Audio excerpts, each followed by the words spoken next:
ओम स्थापकाय च धर्मस्य सर्वधर्मस्वरूपिणे अवतार वरिष्ठाय रामकृष्णाय ते नमः।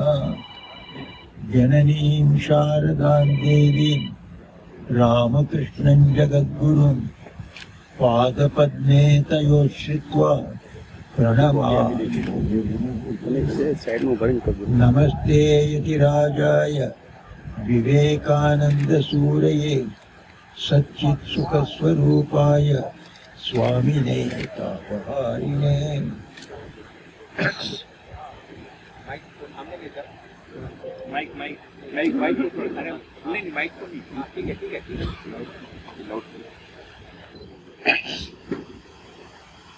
प्रिय स्वामी निखिलेश्वरानंद जी, प्रभु सेवानंद जी, इष्टमयानंद जी, अन्य साधु भाईगण, मेरे प्यारे भक्त महिलाएं, भक्त पुरुषगण और दूसरे जो सम्मानित अतिथिगण आए हैं, सबके लिए मैं हार्दिक अभिनंदन देता हूँ। आज का दिन बहुत बड़ा पवित्र दिन है, जब हम भगवान श्री राम कृष्ण के सानिध्य में आए हैं। भगवान श्री राम कृष्ण जिस जगह में पधारे हैं अभी, तो मैं रास्ते में आने के वक्त ये सोच रहा था, अभी कई सेंटर गुजरात में आए, ये लेटेस्ट सेंटर है, लेटेस्ट सेंटर, इसके बाद भी आने वाले हैं, फिर ये लेटेस्ट सेंटर आ रहा है। ये बहुत अच्छा एक दिशा है, हम ग्रोथ की दिशा में जा रहे हैं। सब जगह ही हम तो डेवलपमेंट, ग्रोथ, हमारे प्रगति के दृश्य दिखते हैं। इसमें सबसे मुख्य प्रगति है भगवान श्री राम कृष्ण को यहाँ लाना। ये जगह इतना सुंदर लगता है मुझे, इसका भविष्य निश्चय ही बहुत उज्जवल रहेगा। और इसका जो शुरुआत हो रहा है, बहुत अच्छे लक्षण से शुरू हो रहा है। जैसे साधु सेवानंद ने कहा, प्रभु सेवानंद जी ने कहा, 3 बिल्डिंग बना रहे हैं। ये एक भगवान का निवास है, मंदिर, दूसरा साधु निवास, साधुओं का, दूसरा गृहस्थों का निवास है, गेस्ट हाउस। तीनों का निवास, तीनों जहाँ रहते हैं, यहाँ भगवान और भगवान के सन्यासी भक्त और उनके गृहस्थ भक्त, तीनों रहने से भगवान श्री राम कृष्ण ऐसे ही समाधि में चले जाते। इससे बड़ा ये सत्संग कहीं नहीं मिलेगा। आपको भगवान मिल गए, भगवान के सन्यासी भक्त मिल गए, गृहस्थ भक्ति भी मिल गए। मैं सुन रहा हूँ गृहस्थ भक्त यहाँ रियली कमिटेड भक्त हैं, यहीं आके अपने मकान बना के यहाँ रहते हैं। तो ये शायद एक विशिष्टता है इस जगह का। मैं भगवान श्री राम कृष्ण से प्रार्थना करता हूँ, यह जो नया आश्रम में वे आ रहे हैं, इसका दिन पर दिन, साल पर साल इसकी उन्नति होते जावे। ये गुजरात में ही नहीं, सारा हिंदुस्तान में प्रसिद्ध एक केंद्र हो, जहाँ लोगों को जो चाहिए, मन का आनंद और शांति और शारीरिक आरोग्य और सब किस्म का दूसरे सहूलियतें उनको मिले, ऐसा वे आशीर्वाद करें। तो हम जहाँ भी भगवान श्री राम कृष्ण की बातें कहते हैं, हम नए युग की बात करते हैं। भगवान श्री राम कृष्ण का जन्म जब से हुआ, सबसे सत्य युग शुरू हो गया, कहते थे स्वामी विवेकानंद। सत्युग है आइडियल युग, आदर्श युग, जिस युग में धर्म का बहुत मुख्यता रहता है। धर्म के आधार पर सभी लोग समानता के साथ रहेंगे, समानता के साथ जिएंगे, समानता के साथ कार्य करेंगे और आनंद से रहेंगे। उनका शारीरिक आनंद, बौद्धिक आनंद, मॉरल आनंद, नैतिक आनंद एवं आध्यात्मिक आनंद, सभी आनंद वहाँ भरा रहता है। इसी को हम सत्य युग कहते हैं। स्वामी विवेकानंद ने बार बार कहा, जब से श्री राम कृष्ण का जन्म हुआ है वहीं से भारत देश का सत्य युग आरंभ हो गया है। जहाँ जहाँ भगवान श्री राम कृष्ण जाते हैं वे सभी किस्म के उन्नति होती है। वहाँ हम बच्चों को भी उनके आरोग्य के बारे में नज़र देते हैं, उनके एजुकेशन शिक्षण के बारे में नज़र देते हैं। हमारा अस्पताल होता है सबों को दवाई दे के शारीरिक कष्टों को दूर करने के लिए। एवं सबसे बड़ा अवदान भगवान श्री राम कृष्ण का है, धर्म को हमारे घर घर पहुंचने के लिए आए। भगवान श्री राम कृष्ण के आगे कोई आश्रम में जाना हो तो आपको न दिल्ली में नहीं मिलता है, ना कोई बड़े शहर में मिलता है। आपको अच्छे आश्रम ढूंढना हो तो आपको काशी में जाना था, हरिद्वार में जाना था, उज्जैन में जाना था। भगवान श्री राम कृष्ण आने के बाद वे घर घर पहुंचा दिया इस आश्रमों को। मुझे एक उदाहरण याद आता है। कलकत्ते में हमारा एक बड़ा आश्रम है, काकुर गाछी ऐसा एक जगह है। वहाँ बड़ा एक आश्रम है हमारा रामकृष्ण मिशन का। वहाँ मैं गया था। वहाँ के सीनियर स्वामी जी वो स्वामी अखंडानंद जी के शिष्य थे, बहुत बड़े अच्छे स्वामी थे। वहाँ एक रात ठहरा। दूसरे दिन सवेरे सवेरे तड़के में मुझे उन्होंने बुलाया, आओ आओ तुमको कुछ दिखाऊंगा। क्या दिखाएंगे? मुझे पहले मंजिल मिलेगी। पहले मंजिल आखिरी मंजिल उतना ही था, एक मंजिल का आश्रम है वो पहले मंजिल से सामने दिखाया। ये क्या दिखता है सामने? मैंने देखा वहाँ टाटा ऑयल कंपनी का बड़ा चिमनी है, वो दिखता है। मैं उनसे कहा, टाटा ऑयल कंपनी का चिमनी ऊपर बड़ा, उसको देख रहा हूँ, क्या समझा? ऐसा मुझसे पूछे, क्या समझे? टाटा ऑयल कंपनी का चिमनी इतना ही समझा। बट उन्होंने कहा नहीं, ये टाटा ऑयल कंपनी ये शहर के बीच में है, इसके अंदर हजार लेबर लोग काम करते हैं। हम सन्यासी हैं, हमारा रहने का जगह कहाँ? काशी में रहना, नहीं तो हरिद्वार में, नहीं तो वृंदावन में, नहीं तो रामेश्वर में रहना था। इस फैक्ट्री के पीछे क्यों आए हो? यही श्री राम कृष्ण देव का अवदान है। इस युग के लिए वे धर्म को लेके घर घर ले गए। इतने हजार कुली यहाँ हैं, यहाँ के काम करते हैं। ये कभी काशी में भी नहीं जा सकेंगे, हरिद्वार में भी नहीं जा सकेंगे, वृंदावन में भी नहीं जा सकेंगे। इसलिए भगवान श्री राम कृष्ण ने वहाँ का जो जितनी पवित्रता थी, वो वहाँ जितने साधु थे, सबको टाटा ऑयल कंपनी के पीछे लगा दिया। तो रोज बरोज हजार लोग आते हैं, यहाँ धर्म के बारे में सुनते हैं और अच्छे काम देखते हैं। बच्चों के लिए कुछ अच्छा काम किया जाता है, निवारण काम, ये सबको भगवान श्री राम कृष्ण ने घर घर पहुंचा दिया। ऐसे भगवान श्री राम कृष्ण बड़े करुणा सागर हैं। उनको गरीबों पर सबसे बड़ा दया थी, करुणा थी। तो इसीलिए उनके जीवन में हम पढ़ते हैं, वो तीर्थ यात्रा करते जा रहे हैं। एक बड़ा जमींदार उनके साथ जा रहे हैं। जैसे ही देवघर एक पवित्र स्थान है, वहाँ जा रहे हैं। देवघर में उस मंदिर में जाना, उसे जाने के आगे वो देवघर का गांव में बड़ा अकाल पड़ गया है। लोगों को खाने पीने को कुछ नहीं मिल रहा है। वो सभी हजार लोग तो खाने को नहीं मिल रहा है, सब वहाँ खड़े हैं। उनको देखते ही भगवान श्री राम कृष्ण को इतनी करुणा, इतनी दया होगी। वो जमींदार से कहा, मथुर, उसका मथुर बाबू नाम था, तुम जाओ दो ये तीर्थ यात्रा के लिए, ये पवित्र स्थान में तुम मंदिर में जा सकते हो। ये हजार लोगों को पहले कम से कम एक बार अच्छा खिलाओ। इनको पहले स्नान करने के लिए कुछ तेल दो, तेल शरीर में लेपन करके स्नान कर ले। उसके बाद पेट भर के उनको खिलाओ। उसके बाद ही मैं तुम्हारे साथ आऊँगा। अगर ऐसा न करोगे मैं इनके साथ रहूंगा, तुम जाओ तो तीर्थ यात्रा के लिए, ऐसी करुणा। तो मथुर बाबू ने कहा हमारे पास पैसे नहीं है, इतना नहीं लाया, हजार लोग खिलाओ कैसे, हम तीर्थ यात्रा के लिए जो पैसे उतना ही हमारे पास है। तब तो तुम जाओ, मैं मेरे तीर्थ यात्रा की जरूरत नहीं है, मैं गरीबों के साथ रहता हूँ, यही मेरा आनंद है। ये अवतार पुरुष है, उनके गरीबों के प्रति इतनी करुणा थी।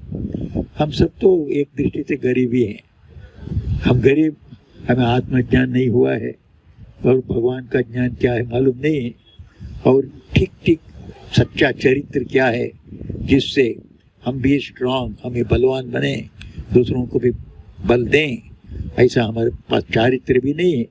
हम सब तो गरीब हैं, हम सब गरीबों के ऊपर उनका बड़ी करुणा है। इसीलिए वे जहाँ जाते हैं उनके धर्म को जो पढ़ते हैं, सुनते हैं, उनके अंदर एक नया जीवन आ जाता है, नया दृष्टिकोण आ जाता है। सब इस जैसे कैसे जीवन यापन करने से, अर्थात भगवान श्री राम कृष्ण के उपदेश के मुताबिक हमारा जीवन को हम करें, बिताएं, तब हमें इस जगत में भी, इस समाज में ही हमें आनंद पाएंगे। क्योंकि वे ऐसा उपदेश देते हैं जिससे हम अपने परिवार के साथ रह सकते हैं, परिवार के सभी लोगों को पसंद कर सकते हैं, प्रेम कर सकते हैं, और समाज को भी प्रेम कर सकते हैं। इस दृष्टि से कि जितने लोग हैं सभी लोग तो भगवान के संतान हैं। श्री राम कृष्ण की दृष्टि से कोई जाति पात का कोई भेद नहीं है, कोई भाषा का भेद नहीं है, कोई देश का भेद नहीं है, कोई कुल का भेद नहीं है।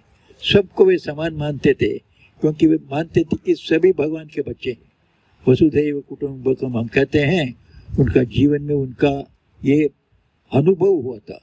वे जब मनुष्य को देखते थे तो वे कहते थे, अरे ये मनुष्य साधारण नहीं है, उसके अंदर परमात्मा ही है। सब मनुष्य के हृदय में परमात्मा का स्थान है, सानिध्य है। इसीलिए हर एक मनुष्य को तुम मंदिर को जैसे मर्यादा देते हो और गौरव देते हो, ऐसा हर एक आदमी को तुम्हें इज्जत देनी चाहिए, गौरव दिखाना चाहिए, उसकी सेवा करनी चाहिए। मनुष्य की सेवा भगवान की पूजा ऐसा कहने लगे। Worship of man is worship of God, service of man is worship of God कहते थे स्वामी विवेकानंद जी ने। इसी को सारे दुनिया में प्रचार किया। श्री राम कृष्ण देव ने उसको समझाया, अरे भगवान को ढूंढ के कहाँ जाओगे, गरीबों में, जो दलित हैं, जो पिछड़े पड़े हैं, जो अबल हैं, तो ऐसे उनको, उनकी सेवा भगवान की पूजा के समान है। मंदिर में अंदर जाके जो पूजा करके तुम सोचोगे कि तुम्हें पुण्य मिल गया, तुम स्वर्ग में जाओगे, वो स्वर्ग इस मनुष्यों के अंदर भगवान है। किसी मनुष्य को उसको रोटी दो, कपड़ा दो, मकान दो, जो भी जो चाहता है उसको दो। उपकार करना माने मदद करना, सेवा करना माने जो चाहता है उसको देना चाहिए, जो नहीं चाहता है उसको उसके ऊपर तो लादना, वो सेवा नहीं होता है। मुझे याद आता है एक स्कूल में स्काउट ग्रुप था, स्काउट, वो स्काउट को सिखाते हैं मास्टर लोग, तो स्काउट लीडर, रोज तुमको एक अच्छा काम करना पड़ेगा और रिपोर्ट करना पड़ेगा। तुम लोग स्काउट हो तो एक दिन one good thing every day करना पड़ेगा। तो एक दिन वो लीडर ने पूछा, आज को क्या अच्छा काम किया? 3 बच्चे आए उसके पास, 3 स्काउट। सर, आज को हमने एक अंधे को रास्ते के इस तरफ से उस तरफ पार कर दिया। तो उसने कहा बहुत अच्छा किया, फिर 3-3 लोगों की क्या जरूरत है, एक आदमी अंधे को ले जा सकते थे ना। वो जाना नहीं चाहता सर, इसलिए हम घसीट के लिए चले। ये गुड टर्न करना, ये सेवा नहीं है। सेवा करना हो जो चाहते हैं उसी को देना पड़ेगा। किसी को कपड़ा चाहिए, कपड़ा दो, किसी को मकान चाहिए, मकान बनाओ, किसी को विद्या चाहिए, विद्या दो। विद्या में भी साधारण विद्या है, आध्यात्मिक विद्या है। भगवान के पास पहुंचने के लिए आध्यात्मिक परा विद्या, वो भी देना चाहिए। ये सब विद्या देना भी हमारा कर्तव्य है। इसके लिए ही भगवान श्री राम कृष्ण ने स्वामी विवेकानंद जी से कहा, तुम देखो ये अभी 15-16 नौजवान यहाँ हैं, ये बहुत अच्छे नौजवान हैं। इनको मेरे शरीर में छोड़ दूंगा महासमाधि में, फिर मैं तो रहूंगा हमेशा के लिए अपने सूक्ष्म शरीर में, दिव्य शरीर में रहूंगा। फिर तुम इन नौजवानों को घर जाने को नहीं देना और इनको लेके एक संघ की स्थापना करो। इस संघ के जरिए तुम मेरा जो उपदेश जो है मनुष्य की सेवा भगवान की पूजा है, इसको प्रसार करो। ये बहुत मुख्य उपदेश है भगवान श्री रामकृष्ण के, बहुत अच्छे अच्छे उपदेश दिए हुए हैं। फिर हम सब मोक्ष की कामना करते हैं, सभी हिंदू लोग हमारे देश में। हमारे जीवन का उद्देश्य है भगवान की प्राप्ति अथवा मोक्ष। बड़े बड़े हमारे श्रीमंतों को हमने देखा है, तो ऐसे ऐसे लोग जैसे जब कुछ बूढ़े होते जाते हैं, सब अपने सब बिजनेस छोड़ दिया, अपने सब जायदाद छोड़ दिए, अकेला आकर हरिद्वार में हमारे आश्रम के पास में मकान बना के रहे हुए बड़े बड़े पैसे वाले। एक ऐसे वाले लोगों से हम मिले, उन्होंने कहा हाँ महाराज, हमारा तो बहुत कुछ जायदाद था, मेरे लड़कों को सब छोड़ के क्या रखा हुआ है जीवन में, अभी भगवान के आनंद से शांति से हूँ यहाँ। तो यहाँ पास में ही रामकृष्ण मिशन है, वहाँ जाता हूँ और गंगा में स्नान करता हूँ, बड़ा आनंद से। ये कि यही वह देश है जहाँ जितने बड़े भी तो पैसे वाले हों तो उससे उनकी तृप्ति नहीं होती है।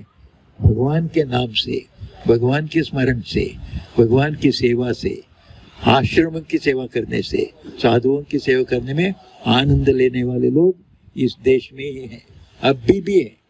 इस कलयुग में ही इस देश में 90% लोग ऐसे हैं।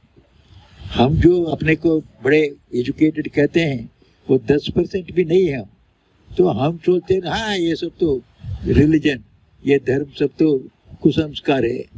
तुम तो 10% हो, 90% तो अच्छा संस्कार कहते हैं। तो अभी तो मेजॉरिटी गणतंत्र है, तो उनको ही मानना पड़ेगा आपको। जीवन का उद्देश्य भगवान लाभ, भगवान लाभ का अर्थ है हमें अनंत जीवन मिले। भगवान के लाभ से क्या होगा, हमें अनंत जीवन मिलेगा, अनंत ज्ञान और शक्ति मिलेगा, अनंत आनंद मिलेगा। अब तो हमें मिला है सीमित जीवन। हमारा जीवन कितना है, 100 साल का। कहीं मेजॉरिटी ऑफ द पीपल 100 साल जीते नहीं है, 80 होने पर भी 85 में ही तो खत्म हो जाते हैं। इसीलिए एक प्रथा है दक्षिण में, 80 साल में ही 1000 चंद्र दर्शन हो गया, ऐसा बड़ा जुलूस मनाते हैं, बड़ा एक उत्सव मनाते हैं, क्योंकि 80 के बाद जीना बहुत मुश्किल है, इसलिए 80 में ही सब खत्म कर देते हैं। ऐसे ये 80 साल के जीवन में कितना आनंद मिलेगा आपको, बहुत सीमित आनंद मिलेगा। कितना ज्ञान मिलेगा, बहुत सीमित ज्ञान मिलेगा। शायद डॉक्टरेट इन एक सब्जेक्ट मिल सकता है, हाँ 2 सब्जेक्ट में मिल सकता है, तीसरे सब्जेक्ट करते करते गुजर जाएंगे। 80 साल हो गया, जगत को छोड़ के चले गए। चले जाने के बाद एक है। दूसरी बात है, चले जाने के बाद तो सिर्फ जन्म लेके आते हैं ना, जन्म आने के बाद ये दूसरे दो डॉक्टर का कोई काम नहीं आएगा, फिर ये भी सीढ़ी से सीखना पड़ेगा। क्या हुआ, कुछ भी नहीं हुआ। जो सारा जीव 2 डॉक्टरेट लिया, फिर ये भी सीढ़ी सीखने के लिए गया है स्कूल में। ऐसा जीवन है, सीमित जीवन, सीमित ज्ञान और सीमित आनंद। 50 साल का, 60 साल का, 100 साल का। इसीलिए भगवान श्री राम ने कहा, अरे 50 साल, ये 100 साल के जीवन में तुम्हारा पूरा सुख नहीं मिलेगा, अनंत जीवन चाहिए तुम्हें, अनंत आनंद चाहिए। ये तब मिलेगा जब भगवान को साक्षात्कार करोगे। तो लोगों ने पूछा उनसे, भगवान का साक्षात्कार कोई 1-2 संत कर सकते हैं? सभी कर सकते हैं, सभी कर सकते हैं। ये भगवान श्री राम का सबसे बड़ा एक उपदेश है। सब भी भगवान का दर्शन कर सकते हैं। उसके लिए आपको और दूसरा कोई खर्चा करने की जरूरत नहीं, कोई कॉलेज की जाने की जरूरत नहीं है, एंट्री के लिए कैपिटल फीस देना जरूरत नहीं है। घर के अंदर बैठ के वे जो कहते हैं, ये कुछ जीवन के धार्मिक गुण, ये धार्मिक गुण को वृद्धि कर लीजिए अपने अपने अंदर। जो सच बोलने की एक प्रवृत्ति है, हम चुटपन में किसी ने झूठ बोला है, आप लोगों में कोई कह सकते हैं आप 5 साल के 4 साल के जब थे तब कोई झूठ बोला, झूठ मालूम ही नहीं आपको। कोई आपको झूठ बोलने को कहने से आपका मुंह सूख जाता है। कोई कोई घर में ऐसा होता है, पिताजी माताजी टीवी देख रहे हैं तो उनका डर है कोई आके उनको डिस्टर्ब करे, इसलिए वो छोटा बच्चे को कहता है ए तुम दरवाजे में खड़े रहो, कोई आने से हमको पूछने से पिताजी घर में नहीं है ऐसा बोल दो। वैसा सुनती है वो बेचारा बच्चे का मुंह सूख गया, तो कैसे बोलूं, अंदर बैठे मैं पिताजी नहीं है कैसा बोलूं। तो बेचारे खड़ा है, जाओ रे खड़े हो जाओ वहाँ, तो जो आएंगे उनको बोलो पिताजी अंदर नहीं है। वो जाके खड़ा हुआ और उसका दुर्भाग्य से वो पिताजी का एक दोस्त आ गए, ए पिताजी अंदर हैं, अंदर है अंदर है अंदर है। फिर उन्होंने कहा है कि वो अंदर नहीं है। झूठ नहीं बोल सकते, हमारा गुणी है, हमारा बेसिक गुण है, हम सच बोलने वाले हैं। उसी वो बचपन का इस सत्यता को बचा के रखना। तो हम एजुकेशन करके हमको विकृत करते हैं, हमको विकृत नहीं करना चाहिए, हमको ठीक इसी रास्ते पर जाना चाहिए।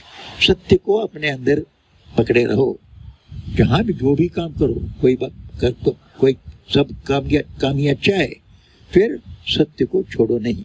अगर कोई आपको काम के अंदर तुम झूठ बोलो, ऐसा कहने से भाई तुम्हारा नौकरी जरूरत नहीं है, हम झूठ नहीं बोलेंगे। उदाहरण है श्री राम कृष्ण देव के पिताजी, श्री राम कृष्ण देव के पिताजी तो खुदीराम चट्टोपाध्याय, वो गांव के मंदिर में पुजारी थे। तो उनको वो जमींदार ने कहा हमारा एक झूठ मामला है, उसके लिए तुमको एक झूठ बोलना पड़ेगा, गवाही देनी पड़ेगी। उसने कहा मैं रामचंद्र जी की पूजा करता हूँ, रामचंद्र सत्य मूर्तिमान है, तो मैं झूठ बोलूं रामचंद्र जी चले जाएंगे, तो तुम्हारे जमींदारी को जमींदार को पकड़ के रहना पड़ेगा। तो इसलिए हमें तुम नहीं चाहता हूँ, मैं ये रामचंद्र जी को चाहता हूँ, इसलिए सत्य बोलूँगा, सत्य के बिना कुछ नहीं बोलूँगा। वो गुस्से में आ गया, उसको खदेड़ दिया गांव से, उसके जितना कुछ प्रॉपर्टी तो उसको घसीट के उसको खदेड़ दिया गांव से, बिना पैसे के। 2 छोटे छोटे बच्चे, एक लड़की एक लड़का, दोनों को लेके, पत्नी को लेके गांव छोड़ के आए कामारपुकुर में। डेरा ग्राम से दूसरे गांव में आके वहां आए, वहां भगवान श्री राम कृष्ण का जन्म हुआ उनके घर में। ऐसा गरीब मानुष होते हुए भी सत्य को छोड़ा नहीं, आज को उनका नाम अमर हो गया। उन्होंने कोई यूनिवर्सिटी में नहीं गए, उसको कोई पद्मश्री भी नहीं मिला और पद्म विभूषण भी नहीं मिला, फिर सारी दुनिया खुदीराम को जानता है, सत्यवान है। तो सत्य बोलने के लिए कोई क्वालिफिकेशन की जरूरत नहीं है, संकल्प की आवश्यकता है। इसलिए भगवान श्री राम कृष्ण ने कहा भगवान को देखना चाहो तो सत्य को पकड़े रहो, पकड़े रहने की चेष्टा करो। हो सकता है हम कभी कभी तो झूठ बोलना पड़ता है जबरदस्ती से, फिर कर दिखे तो प्रभु से बोलो, प्रभु मुझे और एक थोड़ा ज्यादा शक्ति दो, ज्यादा धैर्य दो, जिससे मैं सत्य बोलूं। प्रार्थना करो, आगे जाओ। जो हुआ हुआ, don't weep over the spilled milk, जो हुआ हुआ छोड़ो, आगे बढ़ते जाओ। तो सत्य को पकड़े रहो, श्री राम कृष्ण कहते थे। और मन के अंदर सबके प्रति, सब मेरे भाई भाई हैं, बहन बहन हैं, माँ हैं और बाप पिताजी हैं, ऐसा एक रिश्ता रखो। लोगों को ऐसे पुरुष मानुष की दृष्टि से मत देखो। जैसे एक पुरुष को या मनुष्य आदमी को देखोगे, देखते हैं ये मेरा छोटा भाई है, ये मेरा बड़ा भाई है, ये मेरा पिताजी के जैसे है, ऐसे रिश्ते की आंखों से देखो, क्योंकि रिश्ता भगवान से मिलता है। मुझे मेरा भाई, मेरा बहन, मेरे पिताजी भगवान ने मिलाया। तो भगवान जब रिश्ते की बात करते हैं, भगवान से मिला हुआ ये रिश्ते की आंखों से देखो। समाज को सबसे तुम्हारा प्रेम होगा, सबके प्रति तुम्हारा पवित्र दृष्टि होगी, यही पवित्रता का रास्ता है। आज को जितना अपवित्र चिंताएं करते हैं, ये रास्ता नहीं जानते। तो श्री राम कृष्ण ने कहा तो सभी लोग हम भाई भाई हैं, बहन बहन हैं, और माता के संबंध है, पिताजी का संबंध है। सारी दुनिया को ऐसा देखो, तुम्हारा मन पवित्र रहेगा। जिसका मन पवित्र रहेगा, भगवान उसको मिलेगा ही मिलेगा। इसी तरह उन्होंने कहा निस्वार्थ रूप से लोगों की सेवा करो। निस्वार्थ रूप से सेवा करो माने तो आपको अब 10,000 रुपया की 10 लाख रुपया देना है, ऐसी बात नहीं है। 1 रुपया दो, तुम्हारे पास अगर 10 रुपया रहे, 1 रुपया तुम दोनों जनों से 10% दे रहे हो। वो किसी के पास 10 लाख रुपया है, वो 1,000 रुपया देने से ज्यादा है। 10 लाख से तो कितना परसेंट हुआ? 1,000, कुछ में 0.1% हुआ। 1 रुपया जो 10 रुपया रखने वाला देगा 10% देता है, भगवान उसको पुरस्कार देता है। प्रभु वो ही देखते हैं हमारे पास जो है उसका एक हिस्सा दूसरों की सेवा में, मेरी सेवा तो होती करेंगे ही, साथ ही साथ समाज की सेवा में कुछ करो। ये निस्वार्थता बढ़ाओ, भगवान मिलेंगे। और आखिर में उन्होंने कहा ये 3 गुण हो गया। पहला सच्चा सच्चाई, दूसरी पवित्रता, तीसरे निस्वार्थ सेवा, चौथा और 5 बहुत मुख्य है। उन्होंने कहा भगवान में विश्वास रखो, तुम भगवान के संतान, इसमें विश्वास रखो। भगवान तो हमारे माता जी हैं, पिताजी हैं, हम उनका संतान हैं, इसको हमेशा याद रखो। भगवान के अंदर सब कुछ है, सभी शक्ति है, मुझे जो चाहिए वो मेरे पिताजी माताजी हैं। पिताजी माताजी से बच्चा जो चाहता है उसको पिताजी माताजी देते हैं। सिर्फ कोई वो चीज से उसका अमंगल न हो इसको सोच के देते हैं। आपका बच्चा आके आपसे जो चाहता है आप देंगे ही देंगे, बच्चे को नहीं बोलेंगे। फिर वो ऐसा कुछ चाहे जिससे उसका अमंगल न हो तब नहीं देते। बच्चा आके आपके पास मिठाई चाहे मिठाई देंगे, ड्रेस चाहे ड्रेस देंगे, और पिस्तल चाहे देंगे, नहीं देंगे, क्योंकि पिस्तल से उसका मंगल नहीं होगा, दूसरे का भी मंगल नहीं होगा। परमात्मा ही हम जो चाहते हैं देंगे। इसके लिए सिर्फ हमें श्रद्धा चाहिए। ये श्रद्धा को बढ़ा लो, भगवान हमारे पीछे हैं, हम जो चाहते हैं वे देंगे। और हमारे मंगल के लिए, दूसरों के मंगल के लिए हम चाहते जाएंगे।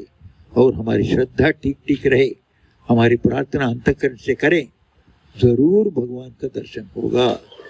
तुम भी भगवान का संतान हो जाओगे, इसका अनुभव करोगे।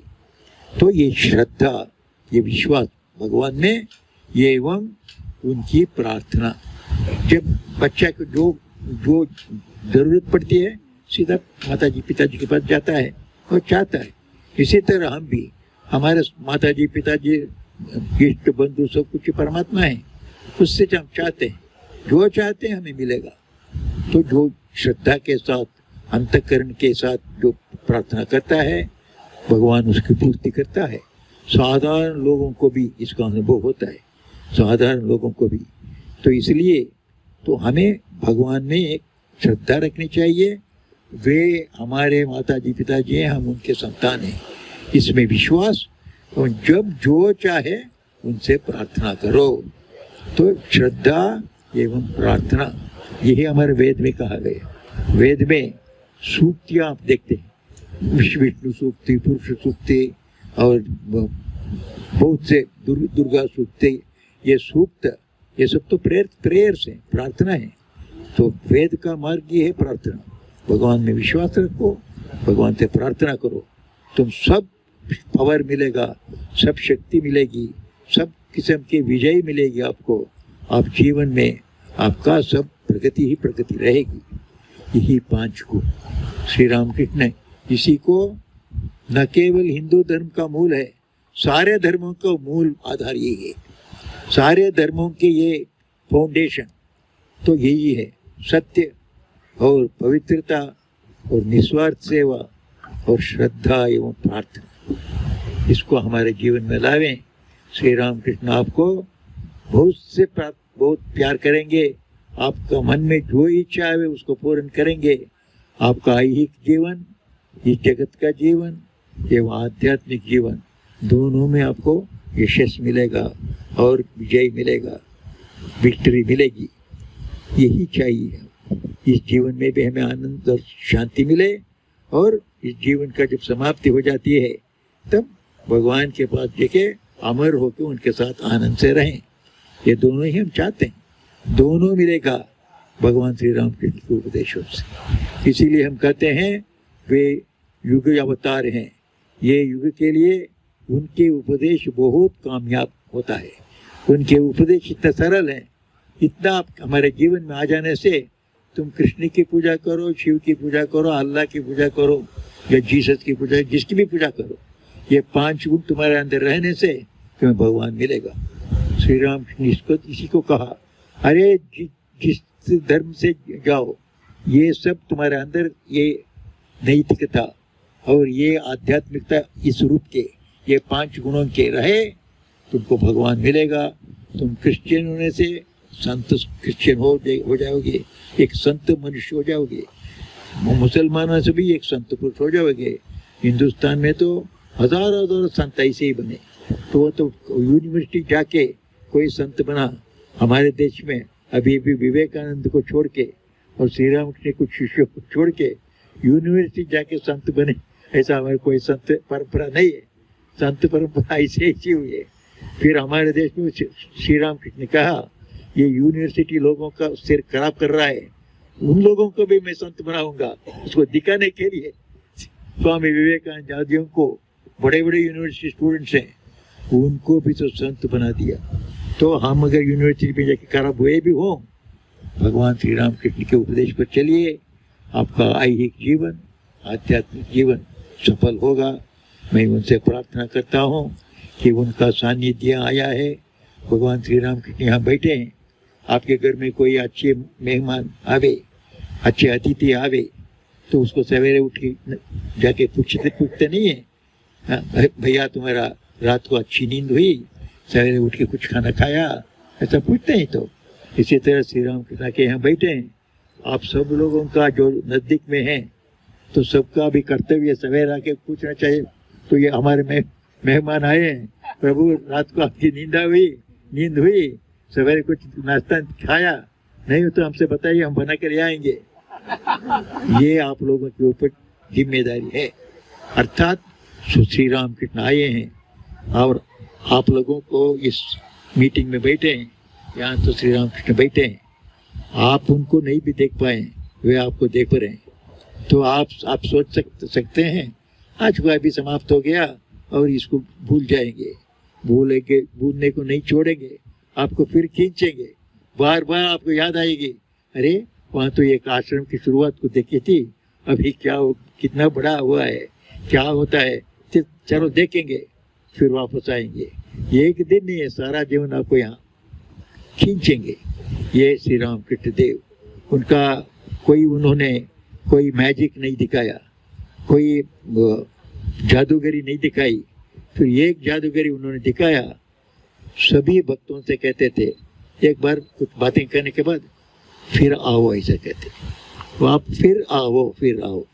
एक बार कह दिया, सारा जीवन आना ही पड़ेगा आपको।